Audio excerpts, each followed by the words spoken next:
everybody. Welcome to our Asia PMO podcast, Transform Your Business. My name is Carsten Ley. I'm the co-founder of Asia PMO, and we have today an amazing guest, which was my previous mentor on our Odyssey Top Company training program, Robin Speculand. He is an amazing veteran and specialist in strategy and digital transformation. Hello, Robin. You know, Carsten, that's the first time I've been introduced as a veteran. I don't know if that's a compliment or the lack of hair. Sorry. Hi, everyone. Please introduce yourself, Robin. It's a pleasure to be here.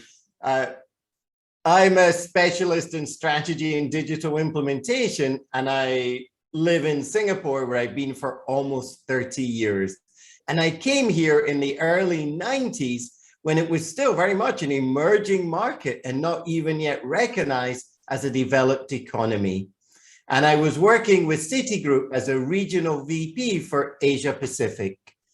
And in 2000, I walked away from the bank, despite many people saying to me, "Are you nuts? You're such a young regional VP, so much opportunity." I love banking, but my passion is strategy implementation.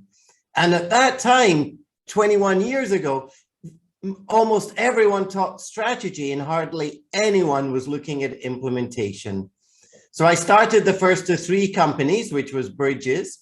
And that our first client was Singapore Airlines, who we had the pleasure of working with for a couple of years, rolling out their global strategy. And during that time, for the first few years, Carsten, I was just banging the drums here in Asia and especially around the world, that it's great to have a strategy, but you also need to implement it. Yeah, when you say banging the drums, that's interesting because I want to go in this Asian drumming group, right? That's one of the reasons why I came to Asia too. But I understand what you mean by banging the drums. You can also say I was standing on my soapbox in speaker's corner shouting out. I just, we had to get the spotlight on implementation. So you were the guy who is standing in front of a dragon boat, right? Thank you. Yeah. So it was a battle, it was a challenge, and eventually it started to become its own field. Fast forward, and the work I've been doing in 2014 was a pivotal year because I had the pleasure of working with the world's largest luxury company and the world's best bank. And both of them were early adopters into digital transformation. And I immediately saw there was a big, significant difference between implementing digital and implementing previous strategies. And that has led me over the last 7 years to really focus on what it takes to succeed in digital transformation. I've started two other companies, the Strategy Implementation Institute for online learning in implementation, and also the Digital Leadership Specialist, which we have a model that we developed from research back in 2018-19. So very fast growth. It goes so quickly. It's been wonderful. Originally from the land of whiskey and golf, which is Scotland, and lived and worked in New York, London, Hong Kong, Sydney before settling down here in Singapore. So you are a living transformation yourself, going through all of the stages. And of course, digital. We all got digital the last 20 years, I guess. Yeah. Very much. And amazing background. Thank you for the introduction. So what are the main challenges in digital transformation and implementation from an organizational perspective you see? Well, those are two separate questions. So let me take implementation first. So the biggest challenge we have in implementation is strategy is about making the right choices. So you've chosen to run your company and be founded out of Vietnam. You run it in Southeast Asia. That's a strategic choice for you. The implementation, if strategy is the right choices, then implementation is all about the right actions. Now, we're all busy every day. We now know from research, the last 12, 18 months, we do more meetings in a week, not less because of the pandemic. So, but the question is, are you doing the right actions that are contributing not just to the operational, but the long-term focus of the organization? So the first part was getting under people understanding that they have to change the way people are acting. And then we look at what's involved in that. So a couple of key things are that leaders, they set the organization up. And then as they lead, they now move from a role of command and control in implementation to one of guiding and coaching, which is very much the shift in leadership in our 21st century.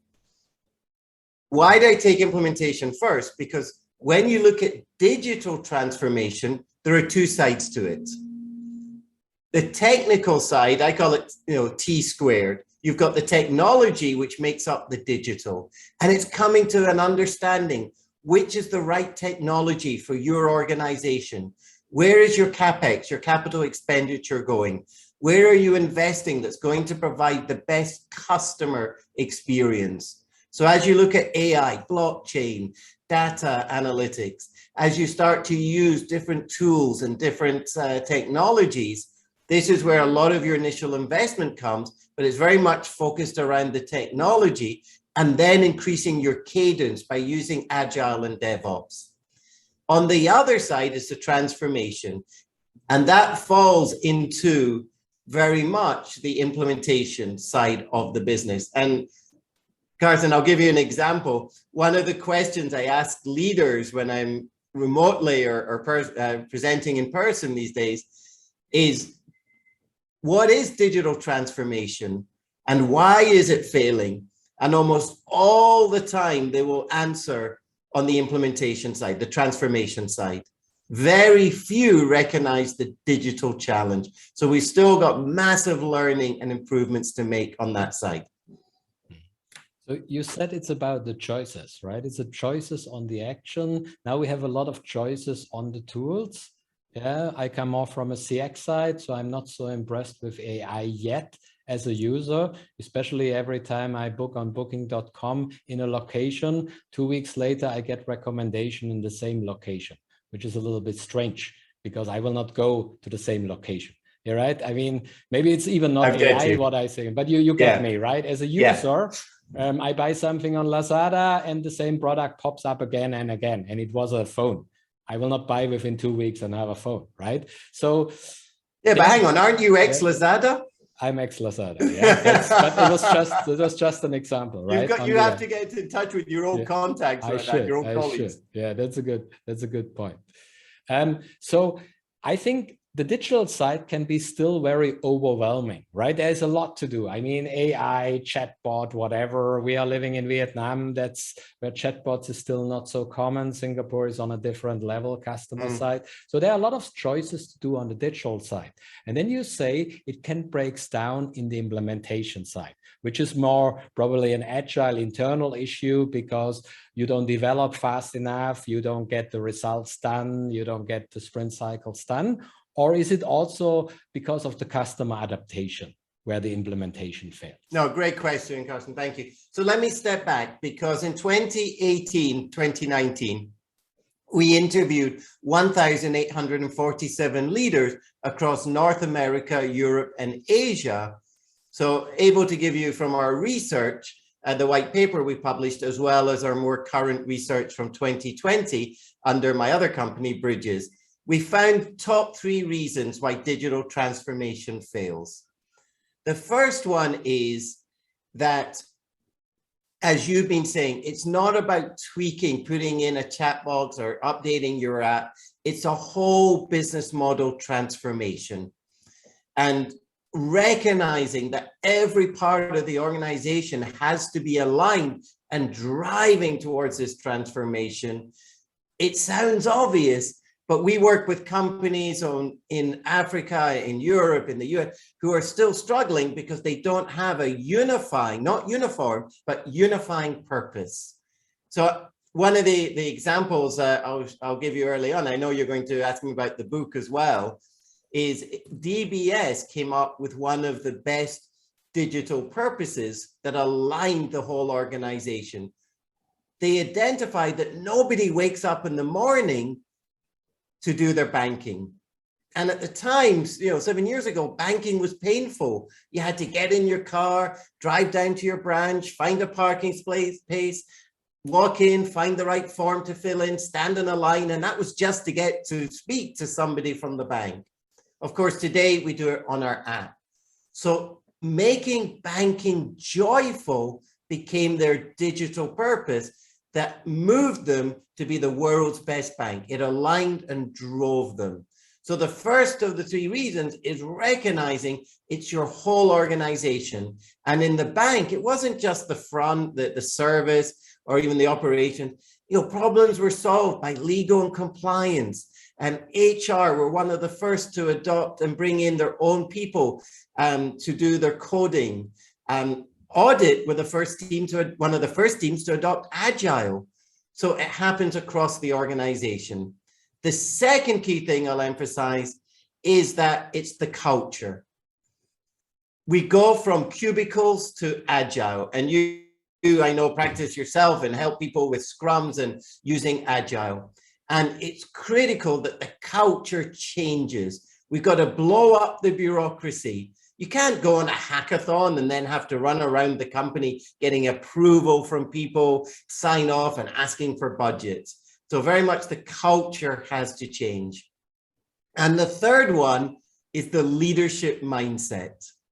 Leaders have to let go the old way of running a company. And the way I describe this is they have to humble themselves. They go into meetings now, not as the first person to talk, but the last. Why? Because digital transformation happens at the ground. It's the employees in the hackathons, in the customer journey mapping, in the design thinking. And the leaders are now going to find out what's happening in the organization. And the second reason they have to humble themselves is, for our generation, we weren't taught digital transformation when we did our master's or our business degree. It wasn't part of the agenda. So, none of us learned about AI and coding and other aspects, machine learning. So many of us have to go back to school and be recognized there are experts in the business who know more than we do. And we're no longer the most knowledgeable person in the room. Yeah, and coming back to that, none of us had an iPad in kindergarten, right?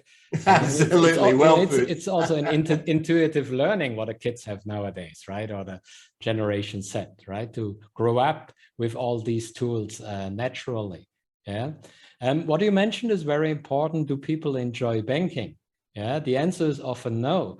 And when we do customer experience consulting, people always ask why a banking NPS, a Net Promoter Score, is not on the level of airlines and hotels.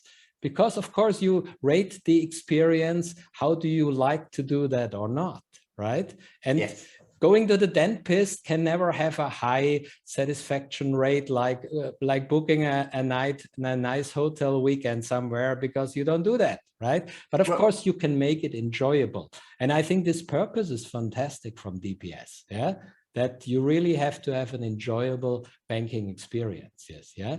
And you already talked about DPS on how they started, and I was very surprised that they started with not so obvious teams like audit and HR. So was that not a challenge there to say, I mean, these are not the most agile teams and not the most adapted teams, or what were the main challenges there in the DBS example? So let me share with you the challenges in a moment, but I have to pick up on one thing you just talked about. It's ironic that you bring in the dentist as an equivalent, because it was actually a Time magazine survey in 2014 that said people prefer going to the dentist to have root canal than visiting their local branch. Yes. And that was actually one of the documents the leaders were reading at the time that said, banking is painful, more painful than the dentist. Yes. So what were the challenges for the bank back in the time? Well, of course, 7 years in digital transformation is a lifetime. So they very much changed. But for any organization, so let me fast forward to any company today, your initial investment is obviously building that core architectural platform. You've got to have in place your private and public cloud. You've got to have your cadence. You've got to have that data available to everyone across the organization. Today, it's data that makes the difference. It's combining the data with that intuition, and the companies who are doing that, and you just have to look at any top 10 list of companies in any country, you'll see the ones who are leveraging data are the ones who are winning in today's business. So the first one is building that the architecture around your technology and using tools such as Agile, DevOps, removing toil, increasing cadence, moving to cloud. The second key area is the wonderful thing that Carsten, I love about digital transformation is for years I've worked with clients who say, we want to be #1 in customer service. And they send their people on training or they put in some half-hearted attempts. Now, using the tools we have available, we can truly become customer obsessed. What's the difference? The difference is we start using customer journey mapping, pain point analysis. We start tracking every single part of the customer journey. And if we take DBS as an example, I have a picture which I show when I present, which just shows a massive room full of screens tracking customer journeys. The bank knows that the customer is going to have a problem before the customer even knows they're going to have a problem. So we're using the tools today with design thinking and other methodologies to truly go out and visit our customer, not just assume what they need. And that's a critical difference. And then the third area goes back to why we are struggling so much, which is looking at your culture, creating the learning organization, becoming a data-first culture, having an environment that encourages teams to come together. And let me just close out on the answer by saying all of this comes together by having that unifying digital purpose. So one quick example is a story. One of the clients in South Africa, when I first spoke to them, they couldn't get their customer journey mapping to succeed. And to cut a story short, what the problem was, every department had a different goal and a different measure. So when they came to the mapping, everyone had their own agenda. And because they weren't unified and aligned in their approach, they were failing. Yeah, that's great. I mean, that's where I come also to the next level, because we see a lot of companies where they say, of course, on top level, we want to have a digital transformation, we want to have a cultural transformation, right? And of course, young workforce now is very open on that. And they want, what we had a quick chat before our call, they want things like OKRs. They want a results-driven and purpose-driven work environment, not KPIs where they just set every day, today you do that, tomorrow do you that, and we don't know why, right? Yes. But still, and you also mentioned that we want to come together under the purpose. That means we want to have less silos from our perspective in the teams. So how do you make that happen with the teams? I mean, where do you go then on the team level and say, how do we implement it? Yeah. I think you also worked at DBS, because this was a question the leaders asked themselves. So it's an excellent question. Okay. So DBS decided that to accelerate their transformation, they wanted to benchmark against the best. And banks have fallen, we'd fallen behind what was happening. We were data-driven organizations, but the tech companies had leapfrogged over us. So the leaders in DBS went over to the leading tech companies and studied and learned from them. So for example, a big challenge was, how do they get decisions made like techies, not like bankers? Because we're all tech-driven companies today. It's a universal statement. Mm-hmm. So you can come up with policies and procedures, but the reason the bank was so successful in not just digitalizing itself, but revolutionizing its industry is because they did it so smartly. They overcame many of the challenges that other companies are still struggling with. So I'll share how they did it. They used an expression called, what would Jeff do? Jeff is Jeff Bezos from Amazon, who's known for being customer obsessed. And they got their bankers to think like techies by answering it as if they were working as Jeff Bezos. But a statement, a question on its own is not enough.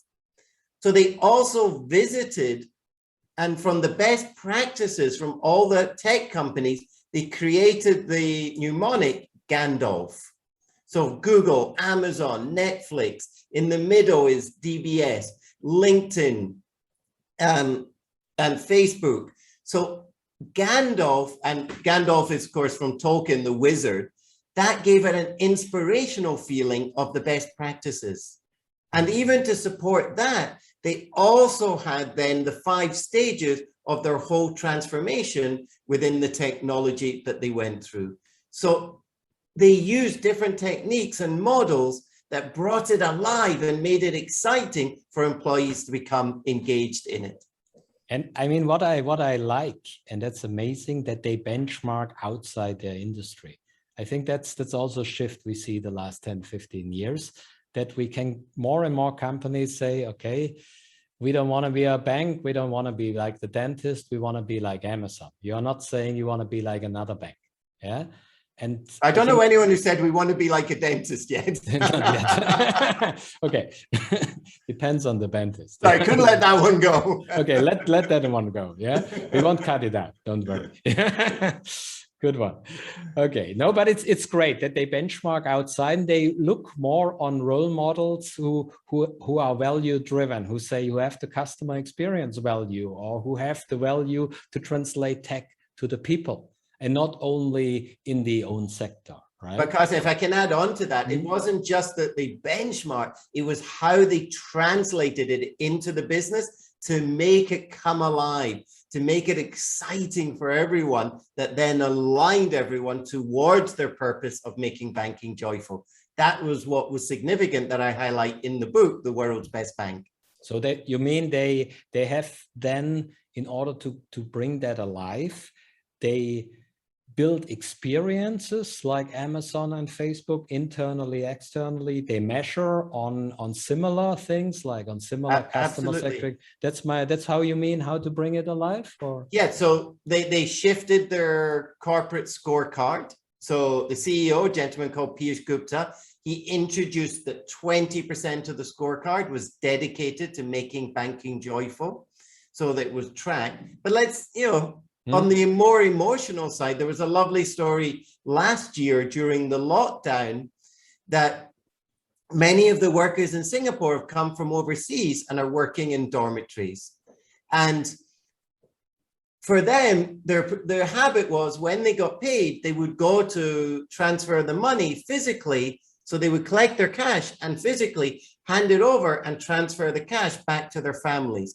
And the families needed that money. It was their food, their living money. Suddenly you're in lockdown. Not only can they not collect their salary, they can't go out to the counters to send the money back. The government in Singapore approached DBS, and together they opened 40,000 accounts. And here's what was remarkable: over the weekend. Wow.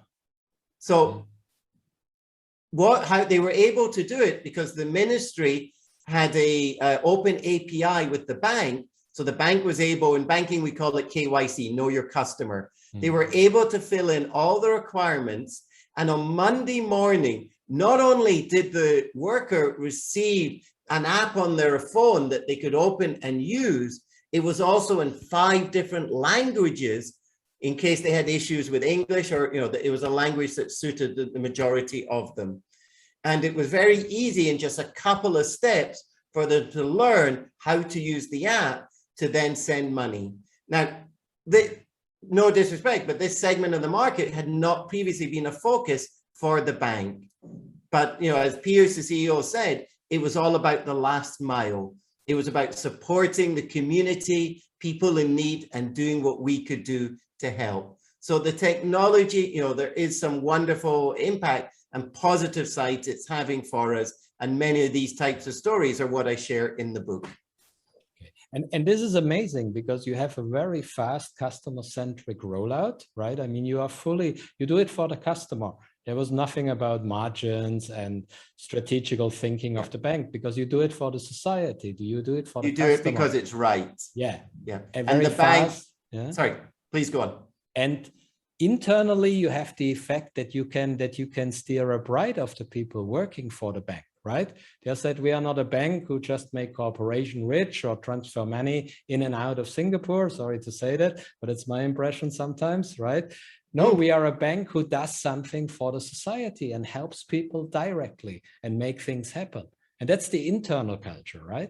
Absolutely. I mean, you know, I was just about to publish the book a year ago when Piyush, the CEO, called me up and he said, hang on, Robin, I want you to add in not only a chapter on sustainability, but also on how we've responded to the pandemic. So I highlighted all the wonderful steps they took in support it, and not just DBA, obviously other banks, other countries did it as well, but they had, and since 2019, since they launched their sustainability wave, as they call it, they understand, you know, as many of us are today, it's not about shareholder value, but stakeholder value.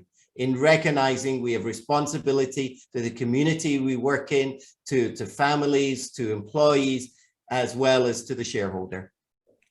And I think that's a great topic to end our podcast. So thank you for that. It's about Thank you for the invitation. Yeah, Great to reconnect. Yeah, it's about digital transformation and implementation, but have a purpose behind, right? Yeah.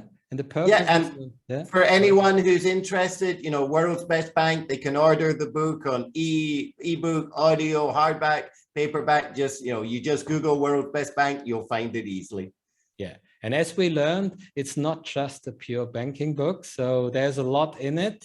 Also, when you have problems with your dentist, also look into the book, probably. That could also help you. Well, my subtitle for the book was A Strategic Guide for Digital Transformation. Okay, so it's more broader, yeah? Yeah. Great, Robin. Thank you for the opportunity. Been a pleasure. Thank you. And thank you so much, everybody, for listening. Have a great day.